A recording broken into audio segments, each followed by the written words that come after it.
So each classification will have its own criteria indicating which classification it's adhere on. So for the common pathophysiology, it will be discussed further next presentation. So this classification is mainly for us to the localize or the recording in progress of the stroke.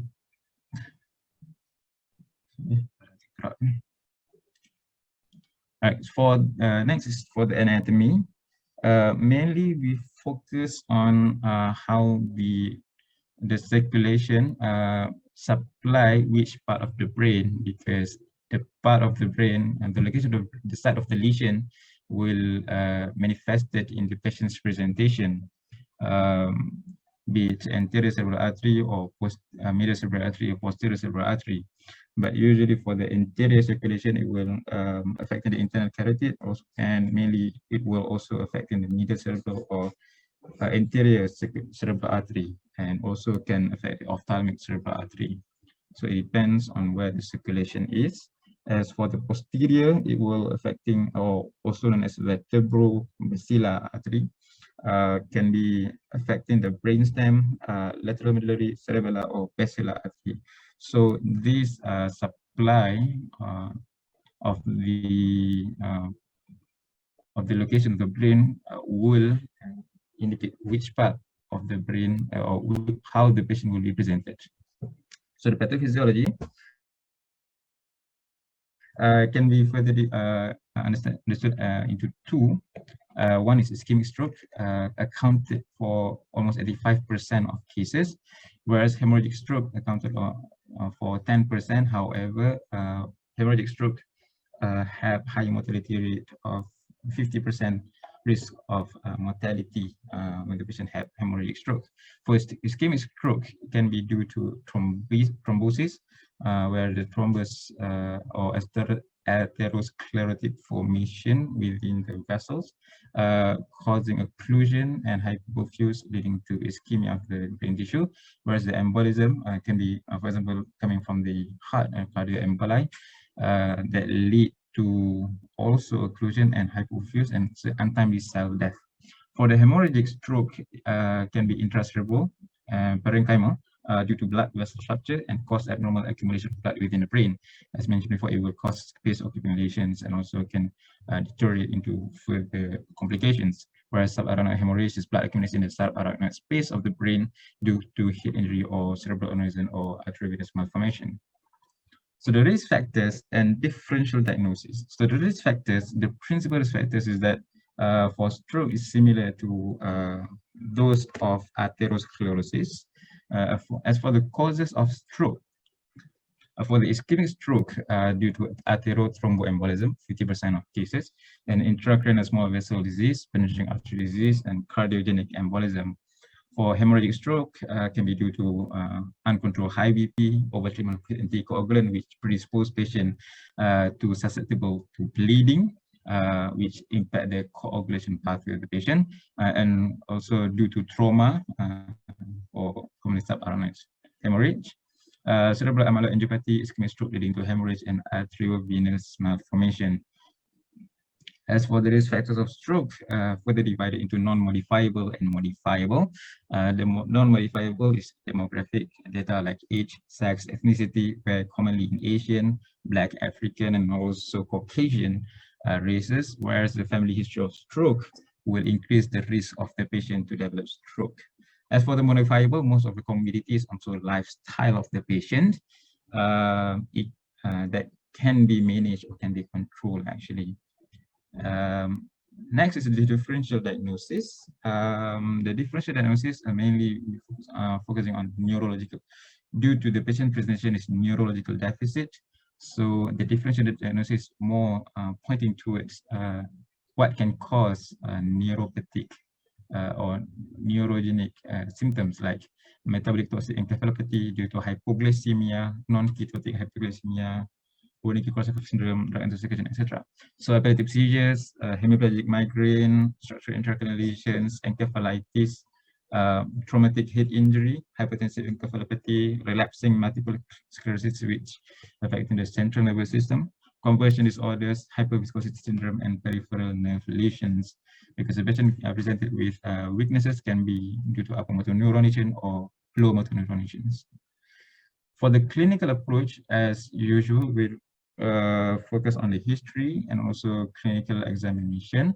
For the history, first identify the chief complaint, and more importantly, is for us to know the time of the complaint, because that will help us or give us idea on how to manage the patient, the time and also the progression of the symptoms. And then after the chief complaint obtained, then proceed with associated symptoms. Mainly, it can help us to localize which part of the brain are affected. So we ask about speech disturbance, dysarthria or dysphasia or aphasia. Facial asymmetry, sometimes the patient will notice, or sometimes the family members will notice that. Visual disturbance like homonymous hemianopia, or even blurry vision, sensory impairment like tactile agnosia or asterognosis, altered sensorium, bladder dysfunction that can lead to urinary incontinence, headache, or signs of meningism like stiffness or photophobia. As for the risk factors of stroke, the medical history is very important to know how control the hypertension, diabetes mellitus, dyslipidemia, and for the hypercoagulability disorder, or patient is on anticoagulant. Exclude other causes. Mainly, we need to exclude be it traumatic or due to the causes. Complication is mainly we want to know the severity of the condition, which may affect the systems, or the brain severely hypoperfused. So the clinical features of stroke, it will depending in which vessels or circulation are affected. For example, middle cerebral artery, aphasia, hemiparesis, you can read later on. Basically, if we know which part of the brain is supplied by the vessels, then we will have the idea of how the presentation based on the, everyone have seen the homunculus, right?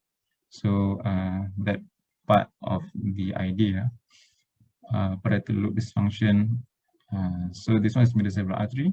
As for the anterior cerebral artery, mainly weakness of lower limbs more than the upper limbs. As for the posterior, mainly vertebral basilar artery, since it's supply the brain stem, some cerebellum. So patient can also present it with cerebellar signs, hemiparesis or hemisensory loss, contralateral cranial nerve palsy, homonymous hemianopia, cortical blindness, since it supplies the occipital lobe, which mainly the visual cortex. So the physical examination, the main idea is for the physical findings, altered functions, for the limb weakness, speech, and gait problems. As for the risk factor, and also the risk factor like the heart murmur, for example, or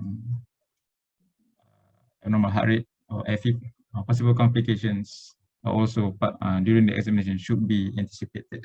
So during the examination, we need to look for the general appearance, whether the patient oriented time is in place or not, the conscious level, and then upper and lower limb examination in the tone, power, and reflex, and then clinical examination, cerebellar signs, and other neurological examination that need to be attended or conducted on the patient. And other systems to assess for complications from the condition, from the stroke, or even the risk factor or the causes of the stroke incidents. These are the signs we go for the general appearance, surrounding, look for the walking aid, feeding tube, lines, catheter, skin for xanthosma, for patients who have dyslipidemia or cholesterol disorder, lipid disorder.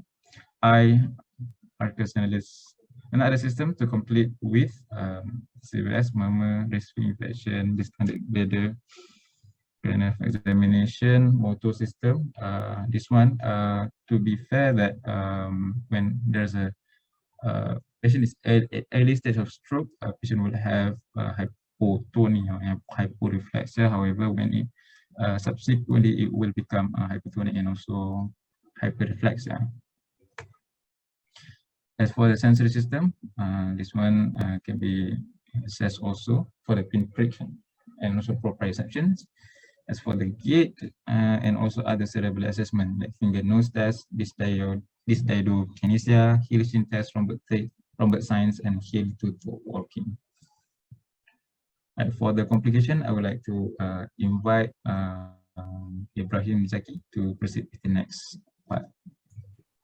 So for the next part, we will proceed with the complications of stroke. So the first complication is cerebral edema. This is due to endothelial dysfunction of the capillaries. The stroke patient will be treated with IV mannitol. And next is seizure. However, this is rare. Usually we treat this patient with short-acting anticonvulsant agent. Next is delirium. Delirium patient is associated with poor outcome and longer hospital stay. So we screen the patient by using 84 score, 480 score. Next is fall events, which is common in stroke patient. This will result in serious injuries such as fractures. Next is infection. The common one is aspiration pneumonia and also urinary tract infection due to urinary catheter. Patient will be treated with antibiotic therapy. Next is pressure sore. This is as a result of bed fast stroke patient. So in order to determine the risk of pressure sore, usually we perform Braden scale.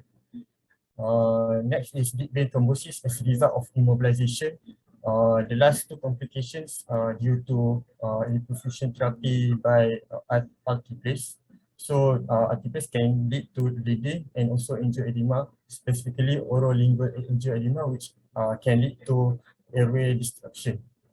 Next slide. Next slide.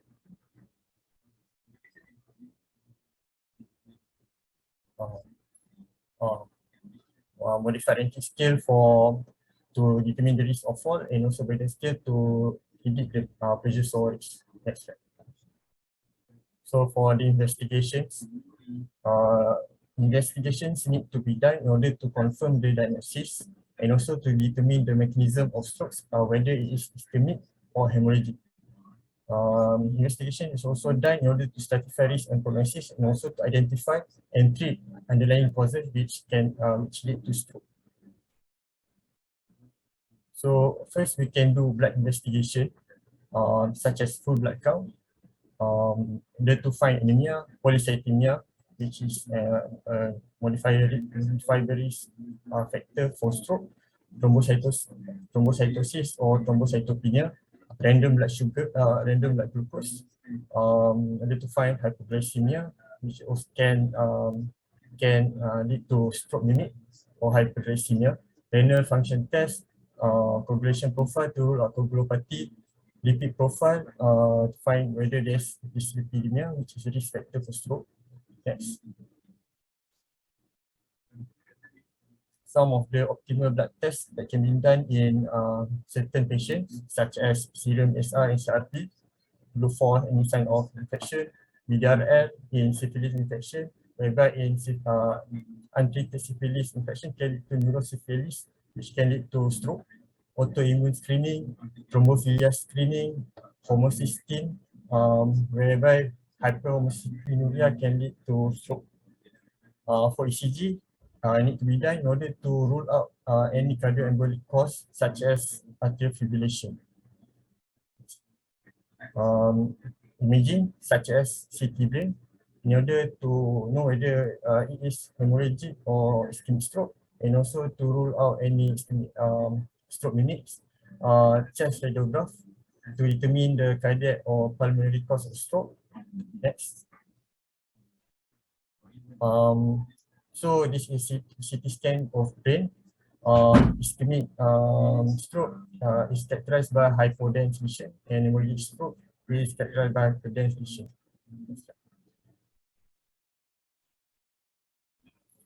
Other imaging that can be done include echocardiography, CT angiogram and contrast angiogram, to assess the circulation, MR angiography, and also MR venography. So for the management, for acute general management, the aim is to provide supportive care and treat acute complications. So oxygen and airway oxygen and airway support oxygen saturation should be should be maintained above 95%. If it's below, the patient should be given with oxygen. BP lowering usually is indicated in patients with comorbid such as heart failure, aortic dissection, eclampsia or preeclampsia. Usually if the blood pressure is less than 220 over 120 millimeter mercury, we won't give patient with hypertensive. Some of the antihypertensive agents that we can give include captopril, labetalol. However, nifedipine should be avoided because it can lead to drastic decrease in blood pressure. Blood glucose control should be maintained between 6 to 10 millimole per liter. And also we need to avoid hypoglycemia. Nutrition is important so that the patient can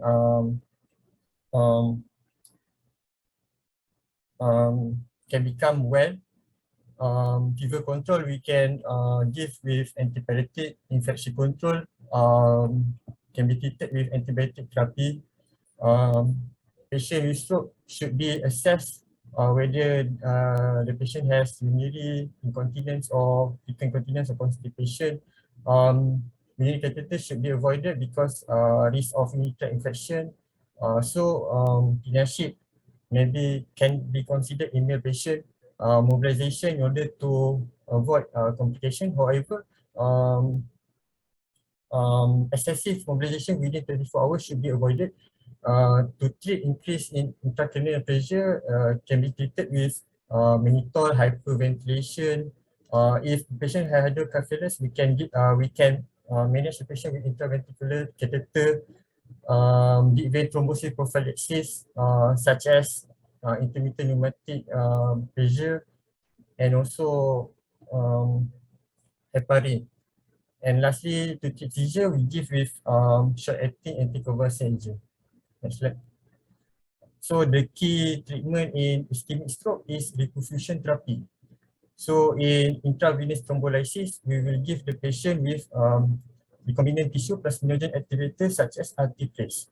So when we will give alteplase usually will be given when the onset of stroke is within 4.5 hours from the onset, or the treatment window can be extended if in CT perfusion there is up to can be extended to up to 9 hours if the CT perfusion there is focal penumbra mismatch, whereby it indicate low risk of hemorrhage and also high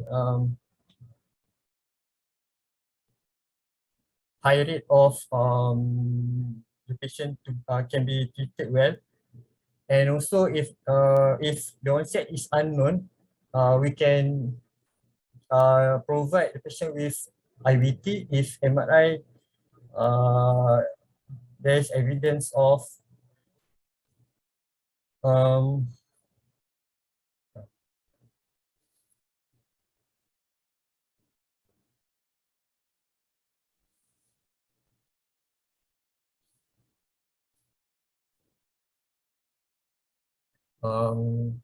I'm sorry, I forgot, but if there is evidence, MRI shows that we can provide the patient with intravenous thrombolysis.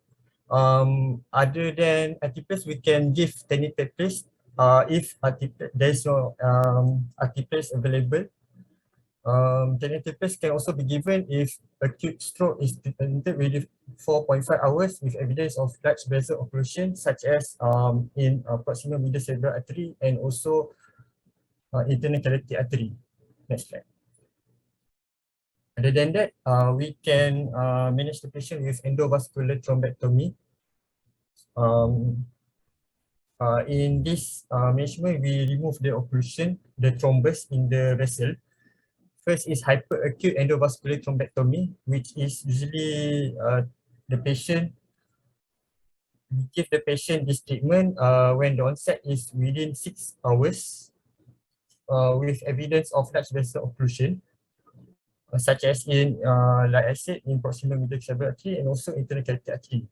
Or if the treatment window can also be extended if CT, MRI perfusion shows clinical radiological mismatch. In this patient, we can give the EVT within 34 hours from the onset. Other than that, drip and ship management where IVT is given prior to EVT.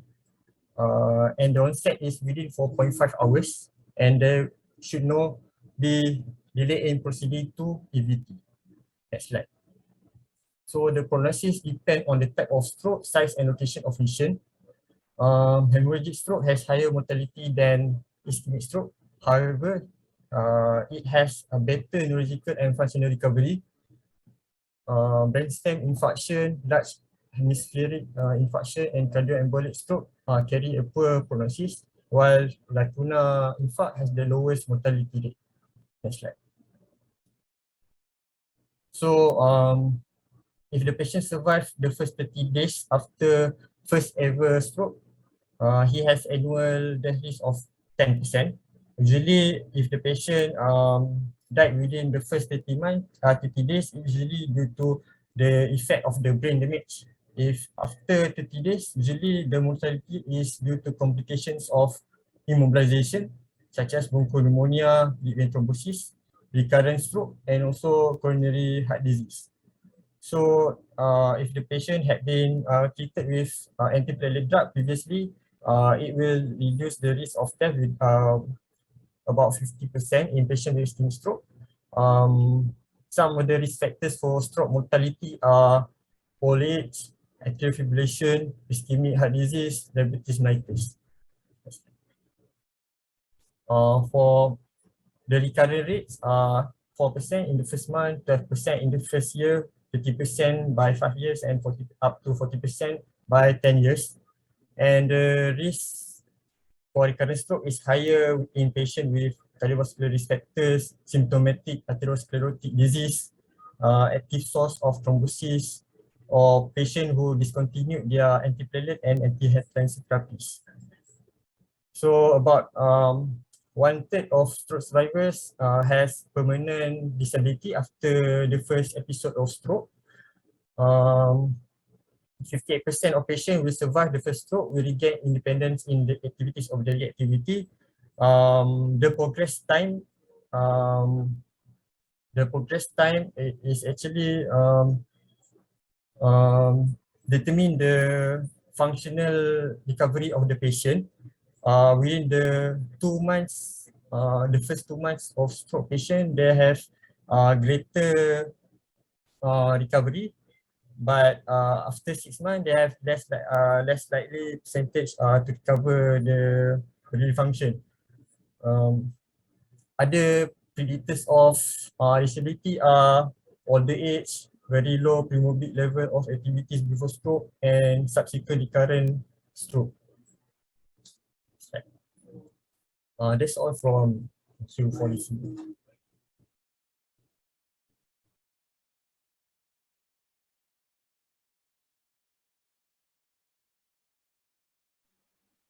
Okay, so thank you for presenting for Aziz and Ibrahim. I think that's a very precise and short presentation on stroke. I think it covers almost overall of stroke. Okay, I'm sure all of you have gone through this topic before. I think in year 3 also you have a seminar on stroke, and then again in year 5. So I just wanted to highlight a few things.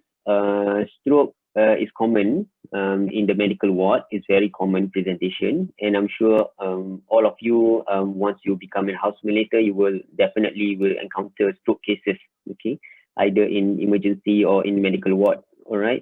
So I think in the first slide presented by Aziz just now, there's like a table on how you can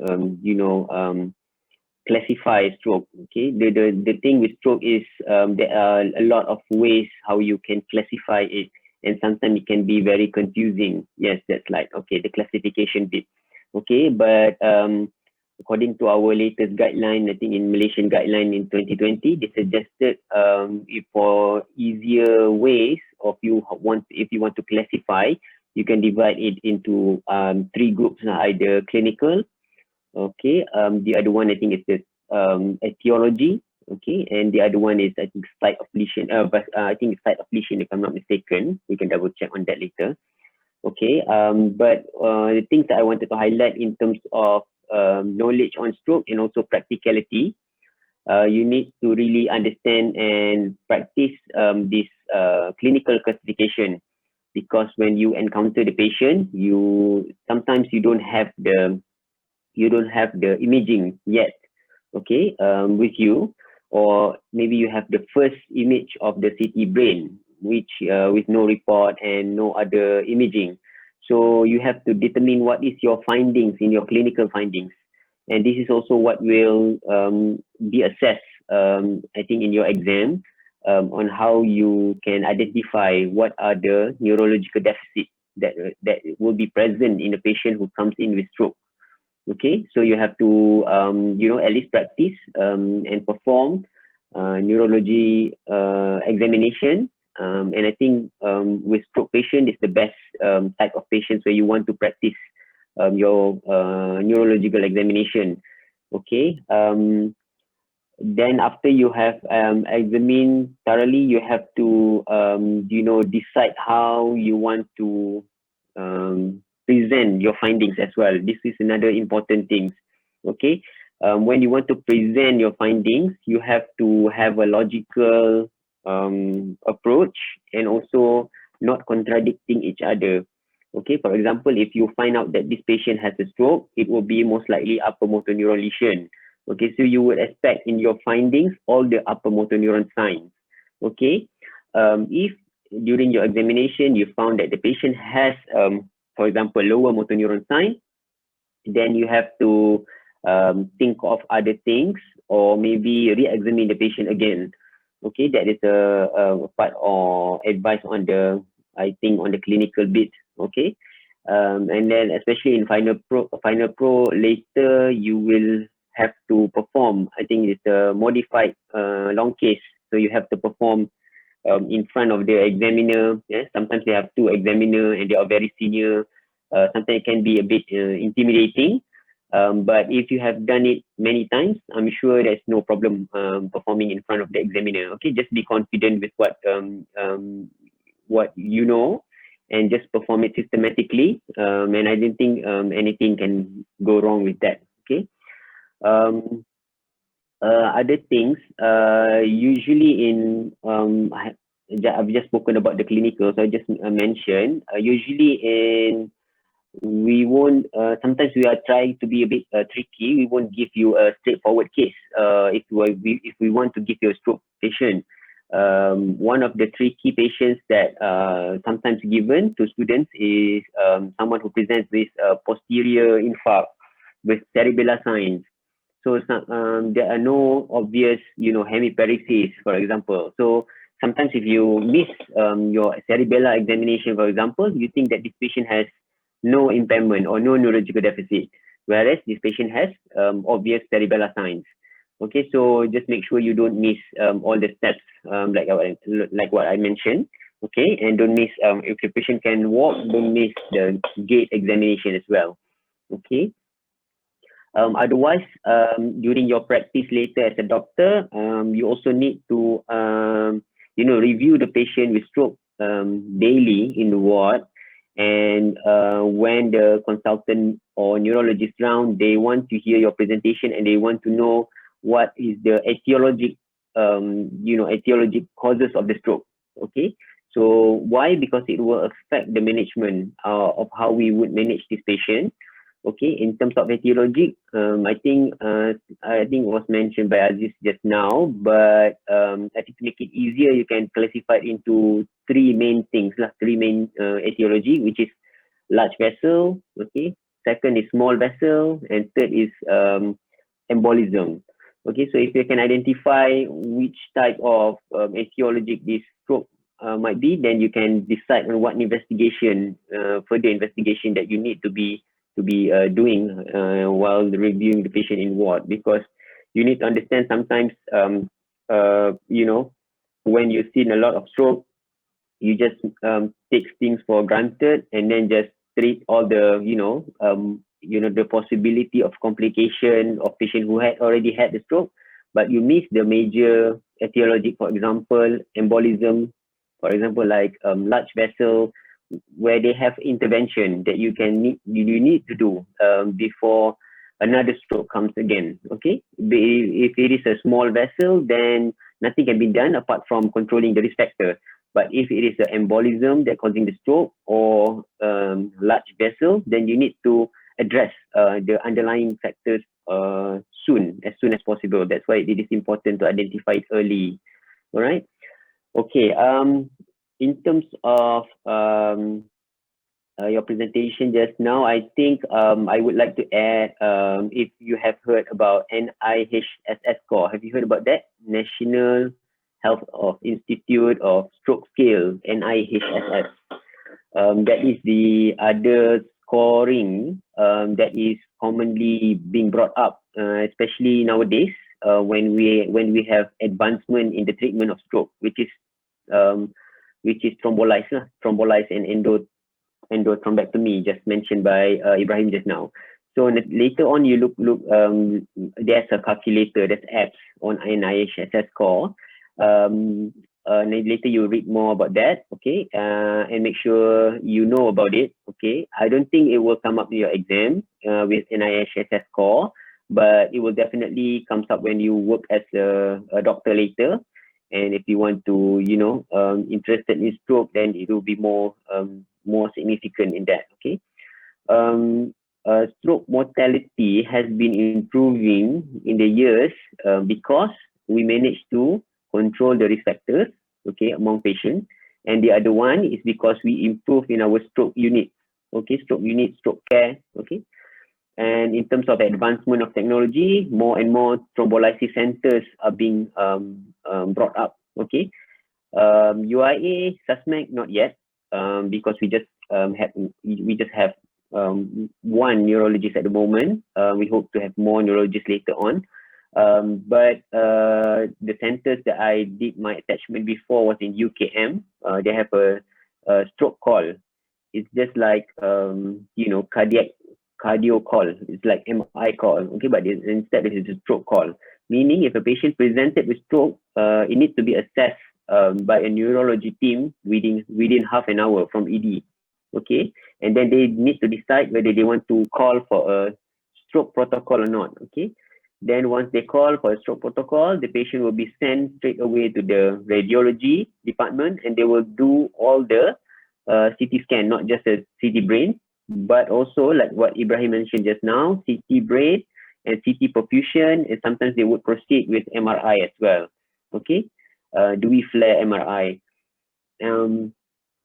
But usually after they do the CT perfusion and MRI, after they review the plane, of course, because if it is a hemorrhagic, then they would not proceed with other scan, okay.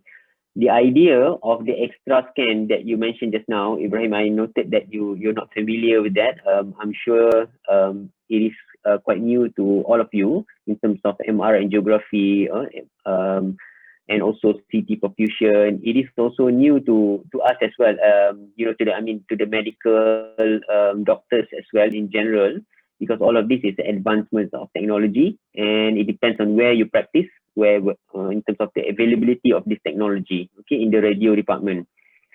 So what we are looking for in terms of CT perfusion and MRI Dewey flare, if we want to look at the Penumbra area, okay, have you heard about Penumbra?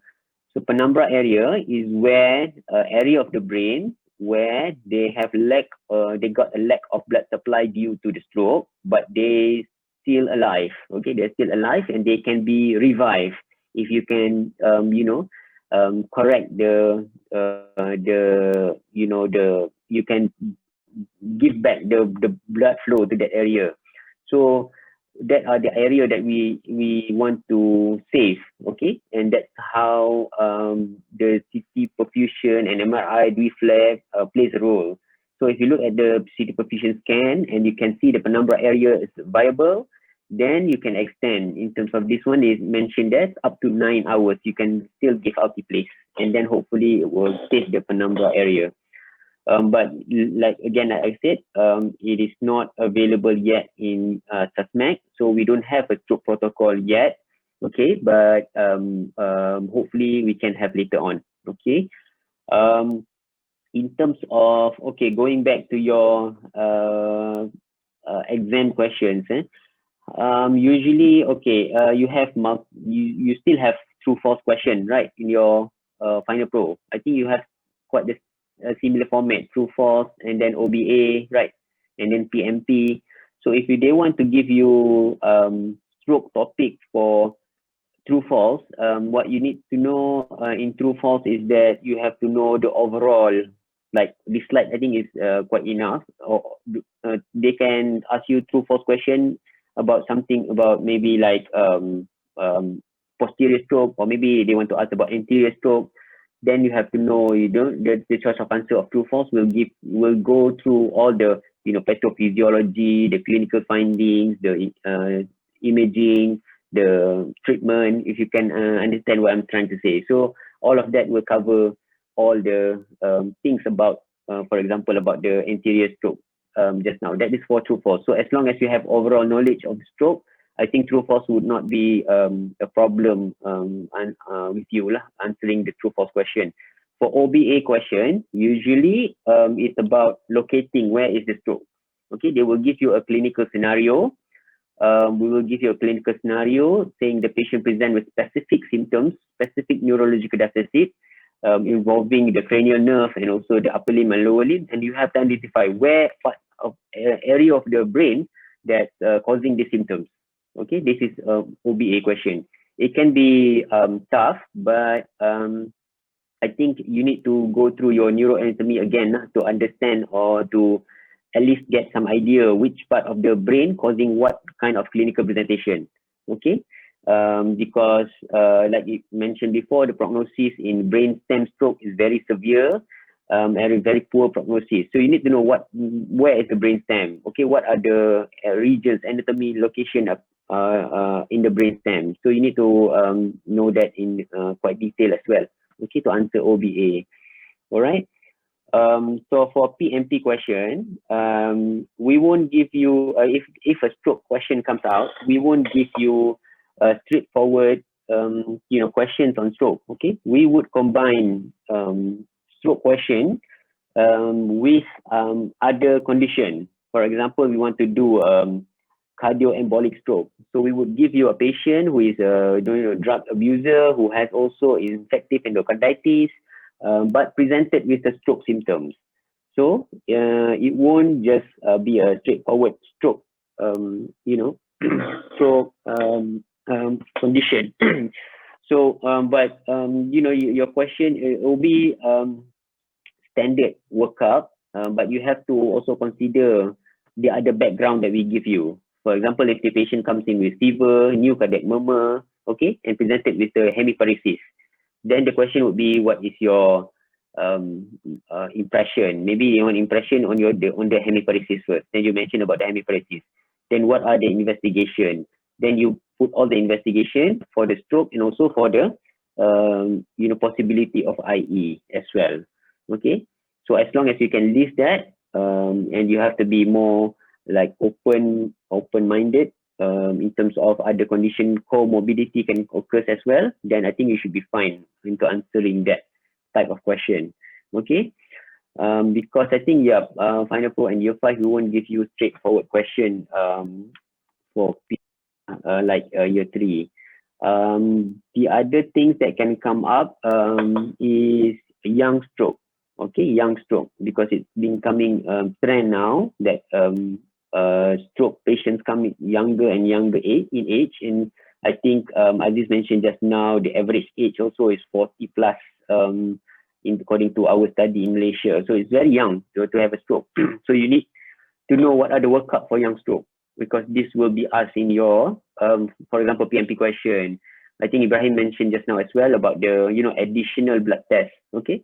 Especially the autoimmune screening, what are the types of autoimmune blood tests that you need to send, okay? And what are the, other bloods that you need to do lah, all right? I think as long as you can think in a logical way, I think that would be okay in terms of answering that kind of question. But you need to have knowledge as well in terms of young stroke, because it's very specific in terms of investigation what you need to be sent. Okay. All right. Okay, I think overall quite okay. In terms of the question, just like what I mentioned, is there any other specific question that you guys want to ask me?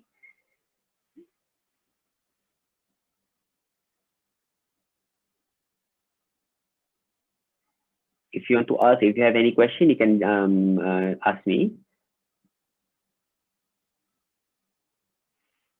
Okay, in the chat box, hemorrhagic stroke, any certain criteria to select which patient that needs to go for surgical intervention? I think that one will go under neurosurgical, not medical. Okay, we won't ask you about hemorrhagic stroke. Definitely not in medical question. But I think it's more surgical, neurosurgical. Any other questions? But sometimes in clinical setting, sometimes you can be asked, how can you differentiate between clinical,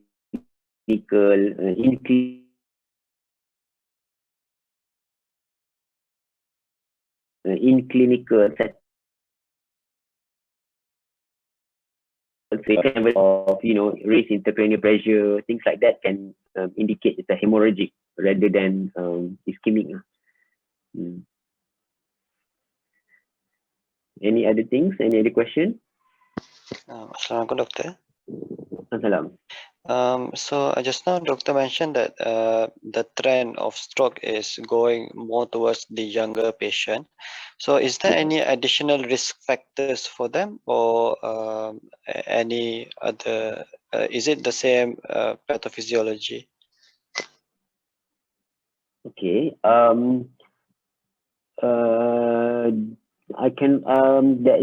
haven't encountered any study that specify new risk factor or different risk factor compared to the older generation, why they are having. But I think maybe because they are having more of this risk factor because of lifestyle changes in the population and in general. Because previously maybe the generation before them, maybe they are more less access to food, okay, less access to unhealthy food, okay, so more physical activity that they're doing, so they automatically will reduce their risk factors. But as our generation comes in, they will have more relaxed lifestyle, okay, with plenty of food. So that's why they increase all the risk factors. And again, like I said, the most likely because of the risk factors that causing the stroke. But again, previously we might underdiagnose previous generations of young stroke. Okay, we might not have the technology, the blood tests that we are doing now.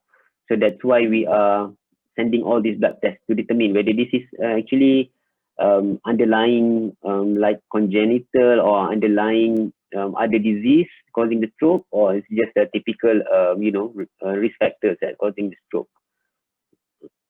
But there's no study to identify to say that there's a specific things in young rather than old. Understood. Thank you very much, Doctor. Okay. So I hope every one of you has examined a patient with stroke in the ward, because we have plenty of patients come in and out from the ward. But for me, I don't keep my stroke patients that long in the ward, so I would optimally 3 to 5 days before I discharge, okay, to avoid other complications in the ward. But when you see this kind of patient, you need to practice examine them, okay, because that will help you a lot in terms of your final pro later if you get a stroke patient, okay. And you have to, you have to think like the examiner lah. If the patient is too, bed bound, they won't call that kind of patient in your final pro. They will call a patient who is, slightly hemiparesis, who can still mobilize, okay, with stick, and then you have to identify that kind of neurological deficit.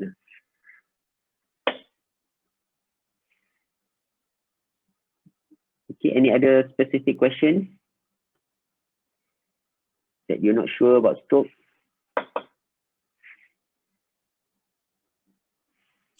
I'm gonna tell. So the let's say for the final diagnosis, do we specify this based on classification like stroke secondary to major cerebral artery infarct atau thrombus ke apa ke? Is it like or just cakap stroke je macam? Okay. If you have examined the patient, if you have clocked the patient, for example, this is like a modified known case. If you have clocked the patient and you have examined the patient, then you can mention about this classification. Okay, you can mention anything. It's better if you mention this criteria, this classification. But actually it's the way how you present. If you are very confident, this is one of the group. For example, this is most commonly is lacuna syndrome lah, most common. Okay, but if they met all the 3 criteria for total anterior for touchy, then you can mention about that as well. Okay, but the way how you can present is you can say that okay, my impression, my provisional diagnosis is this is a case of a ischemic stroke, most likely classified in the group of lacuna syndrome. You can say something like that, rather than you just say like my provisional diagnosis is lacuna syndrome stroke. Okay, so you just mention it first. This is, you think this is an ischemic stroke, then your classification. Okay, why? Because if you are right, this is stroke, then you already get the marks already, but you're wrong in the classification. So the examiner will say, oh, you're right about the stroke, but you maybe wrong about the classification. Okay, but if you present the classification straight away, then the answer could be just wrong lah. Okay, all right. Any other question? So I think in final, for your batch, you will also have, I think, 2 stations, is it correct, for OSCE? Men OSCE? We just added that in because of post-COVID. Is that correct? Because previous batch, they only have modified long case. Yes. But I think you guys have, We have yes, 2. Yes, you have men OSCE as well, right? 2 men OSCE. Okay. Okay, question. If the patient has posterior circulation infarct, treatment for them are similar to anterior. Are the investigation similar as well? Yes, similar. Treatment is similar. Investigation also similar, just to identify where is the lesion.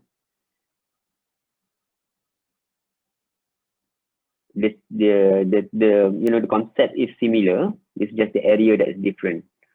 Because a different area, they present with different neurological deficit. Okay. Have you guys managed to examine a lot of gait, for example, like cerebellar gait and things like that? If you have the opportunity, try to find patient in ward. If not, you can just just Google and see all the videos that I have about the different in gait. Okay, especially in stroke gait, posture in stroke.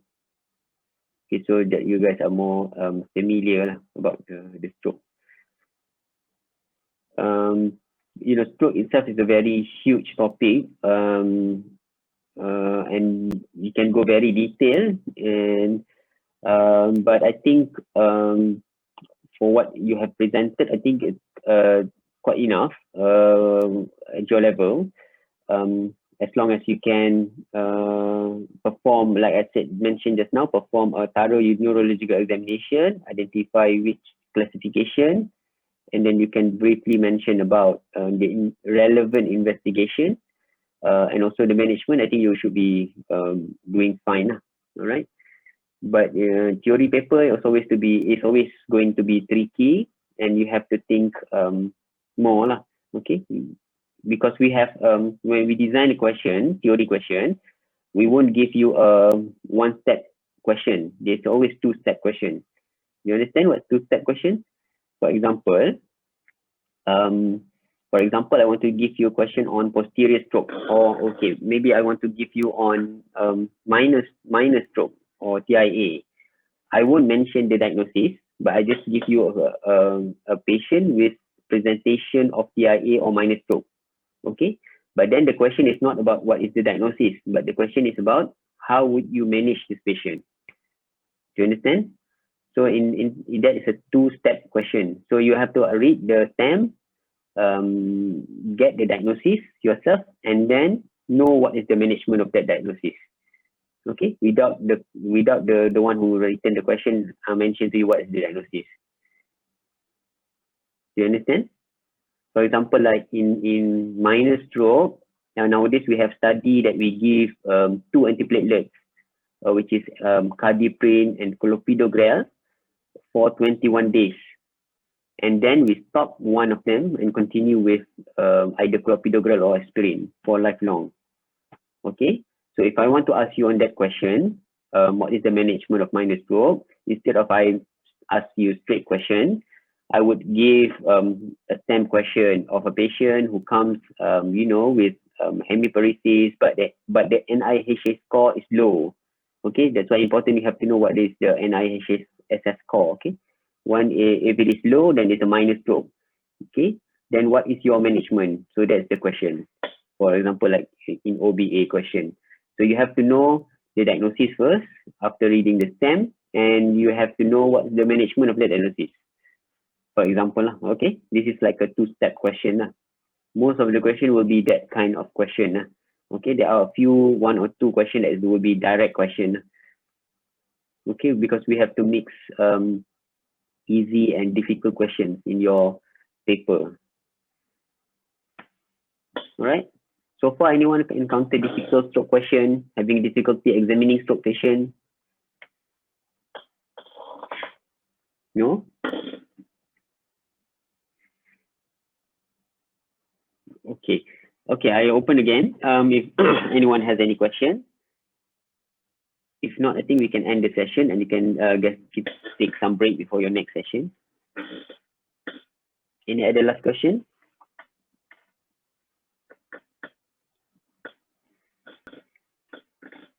So when is your final pro again? Sorry, not familiar with your timetable. November. November. Okay. Okay. Still got a lot of time. Okay. So if there's nothing, then okay. All the best for you. I hope you learned something today. If you have any further questions after this, before your exam or anything you want to ask me, you can just approach me. Okay. I will be in the ward, in the hospital. Okay. Or you can just text me lah. All right. Okay. Thank you, everyone. Okay. Assalamualaikum. Thank you, Doctor. Thank you, Doctor. Okay.